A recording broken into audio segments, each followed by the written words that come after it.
Би издвоила овдека неколку моменти.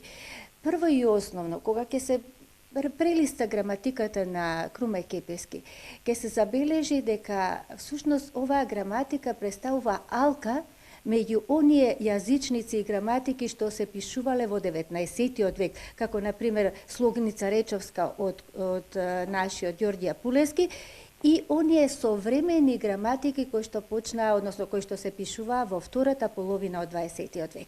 Зошто го велам ова? Повторно ќе ми дозволите. Значи, ќе кажеме, кога ќе се прочита дел сам на самиот вовед, нели, од граматиката на Круме Кепески, ќе се забележи следново. Прашање. На кој јазик зборуваат Трајко и Ордан? Во ова сочинение Трајко и Ордан зборуваат на македонски јазик. 2.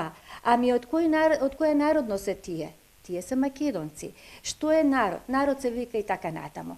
Значи, со ова автоматски се гледа јазичниот израз на професорот Круме Кепески, кој што наликува многу на оние јазични изрази од 19 век. Меѓутоа, од друга страна пак, оваа граматика влегува во современите граматики. Зошто? Затоа што всушност сметаме дека оваа граматика представува импулс од која што понатаму се развива целата македонска, да речеме, научна публикација.